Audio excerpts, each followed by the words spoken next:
जय ओबीसी, जय संविधान, जय जय। साथियों, कल जो सुप्रीम कोर्ट का जजमेंट आया है, मैं आपको बड़े आसान शब्दों में बताना चाहूंगा कि उसका क्या मतलब है, क्या उसके मायने हैं। जैसे कि 17 दिसंबर को जब जजमेंट आया था कि जो ओबीसी आरक्षण है उसके संबंध में महाराष्ट्र को लेकर जो जजमेंट पारित किया गया था ऑनरेबल जजेस ने, उसको मध्य प्रदेश में भी लागू किया जाएगा। और उसको लेकर मध्य प्रदेश सरकार चुनाव आयोग को निर्देश दिए गए थे। उसके बाद ओबीसी महासभा ने आंदोलन का आह्वान किया था और ओबीसी महासभा के दबाव में दोनों पार्टियां आई और दोनों पार्टियों ने ये तय किया कि इस पिटीशन को कैसे भी करके खत्म करवाया जाए। तो भारतीय जनता पार्टी ने जो ऑर्डिनेंस था जिसको चुनौती दी गई थी पिटीशन के माध्यम से, उस ऑर्डिनेंस को रिकॉल कर लिया। तो यदि उस ऑर्डिनेंस की वैधानिकता को चुनौती दी गई है और यदि वो ऑर्डिनेंस को ही रिकॉल कर लिया जाए तो ये माना जाता है कि वो पिटीशन जो है इनफ्रैक्चुअस हो गई है, मतलब औचित्यहीन हो गई है। तो उस पिटीशन को विड्रॉ करवा लिया गया एक तरीके से। लेकिन जो ओबीसी आरक्षण का जो मुद्दा है वो ज्वलंत है। ओबीसी आरक्षण के बारे में ये कहना है कोर्ट का कि यदि आपको ओबीसी को आरक्षण देना है जो कि 50% की सीमा में हो, तो आपको ट्रिपल लेयर टेस्ट का पालन करते हुए वो देना है। और ट्रिपल लेयर टेस्ट मतलब ये होता है कि एक आयोग के माध्यम से एक ओबीसी जातियों का, पिछड़ी जातियों का एक सर्वे करवाया जाए और सर्वे करवाकर ये देखा जाए कि किन किन क्षेत्रों में पिछड़े वर्ग का प्रतिनिधित्व नहीं है, उनके क्या कारण हैं, ऐसे कौन से क्षेत्र हैं जहां पिछड़े वर्ग के लोग नहीं पहुंच पा रहे हैं, चाहे वो राजनीतिक पद हो या वो प्रशासनिक पद हैं। उसमें समय लगेगा। राज्य सरकार द्वारा सारे कलेक्टरों को निर्देश दिए गए हैं कि पिछड़ा वर्ग के जो वोटर्स हैं उनकी गणना की जाए और उनका संख्या निकाली जाए। ये सब जो डाटा है ये पिछड़ा वर्ग आयोग के माध्यम से जो है कोर्ट में प्रस्तुत होगा और उसके बाद जाकर जो पंचायती राज अधिनियम है मध्य प्रदेश का, उसमें ये प्रावधान है कि एसटी एससी की आबादी के बाद जो आरक्षण बचेगा 50% के नीचे सीमा में, वो ओबीसी को दिया जाएगा।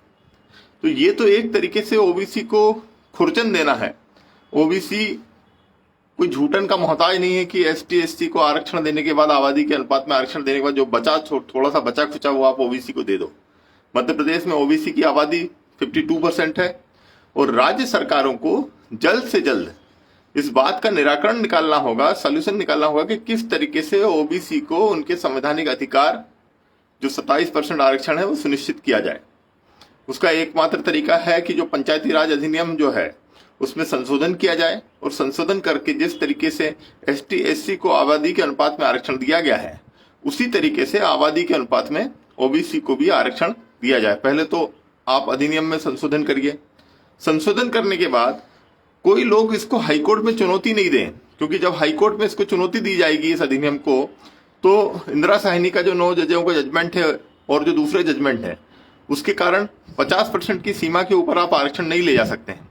लेकिन जिस तरीके से ईडब्ल्यूएस कोटा को लेकर हुआ है, केंद्र अलग से एक अमेंडमेंट लाया था, उसी तरीके से केंद्र सरकार चाहे तो ओबीसी को भी आरक्षण देने के लिए अमेंडमेंट ला सकती है। दूसरा तरीका है कि जो ओबीसी को आरक्षण देने के लिए जो 27% आरक्षण देने के लिए जो सुनिश्चित किया जाएगा, पंचायती राज अधिनियम जो अमेंड होगा, राष्ट्रपति चाहे तो उसको संविधान की 9वीं अनुसूची में डाल सकते हैं जिससे कि उसको चुनौती न दी जा सके। अब मैं आपको बताना चाहूंगा कि चुनौती कब दी जा सकती है। चुनौती तभी दी जा सकती है 9वीं अनुसूची में गए मामलों को जब वो लोगों के मौलिक अधिकारों का उल्लंघन करे। तो पूरा जो ओबीसी महासभा है और जो बहुजन समाज है, उनको एक सूत्र होकर राज्य सरकार से ये मांग करनी चाहिए कि आप बताइए वर्तमान परिस्थिति में क्या कोर्ट के माध्यम से हमको न्याय मिल सकता है? क्या हाई कोर्ट और सुप्रीम कोर्ट के माध्यम से जो अभी चल रहा है, क्या 27% आरक्षण हमको मिल सकता है? नहीं मिल सकता है। तो 27% आरक्षण देने का एकमात्र रास्ता है कि आप संविधान की 9वीं अनुसूची में पंचायती राज अधिनियम जो संशोधन लाएंगे आप 27% आरक्षण के साथ, उसको आप उसमें डलवाइए और उसके लिए आपको संसद में उसको पारित करवाना पड़ेगा और राष्ट्रपति की उसमें कंसेंट चाहिए। तब जाकर ओबीसी को न्याय मिलेगा। और ये चुनाव के पहले आप करवा लीजिए, ऐसा नहीं हो कि चुनाव तक इस मामले को हाई कोर्ट और सुप्रीम कोर्ट में घुमाया जाए, बच्चों का समय बर्बाद हो। अभी भी मैं देख रहा हूं कि जो नीट पीजी की काउंसलिंग है, जो एमडीएमएस कोर्स की जो काउंसलिंग है, उसमें ओबीसी छात्रों को मात्र 14% आरक्षण मिल रहा है। आपने वादे 27 के किए थे, सदन के अंदर आपने बोला था कि आप 27% आरक्षण सुनिश्चित करेंगे, लेकिन क्या आप जमीन पर दे पा रहे हैं क्या? तो जो चीज आप जो वादे करें उनका एग्जीक्यूशन कैसे हो, जमीन पर कैसे वो संभव हो, उन सब चीजों को भी देखना पड़ेगा। और आपको मैं सलाह दे रहा हूं कि जो आपके महाधिवक्ता हैं, सहायक महाधिवक्ता हैं, अधिकतर सवर्ण वर्ग से हैं, ओबीसी समाज का जो बुद्धिजीवी वर्ग है, आप उससे सलाह लीजिए। वो आपको बताएंगे, आपके मंत्रिमंडल के सहयोगी वो आपको बताएंगे कि किस तरीके से 27% आरक्षण सुनिश्चित हो सकता है, और हमको कानूनी रूप से, संवैधानिक रूप से उसको किस तरीके से हम बनाएं कि वो कोर्टों में उसको चुनौती नहीं दी जा सके, जिस तरीके से तमिलनाडु ने किया है और भी अन्य राज्यों ने किया। तो उस मॉडल की स्टडी की जाए, और स्टडी करके जल्द से जल्द ओबीसी को आरक्षण सुनिश्चित किया जाए। नहीं तो आगामी जो चुनाव है उसमें जो पिछड़ा वर्ग है वो अब इन दोनों पार्टियों से थक गया है, क्योंकि 75 साल में पिछड़े वर्ग को उनको हक और अधिकार नहीं मिला है।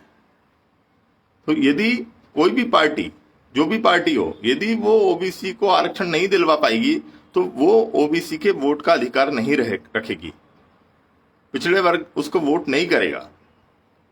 तो जल्द से जल्द जो है इस लाइन पर आपको काम करना होगा। जय ओबीसी, जय संविधान।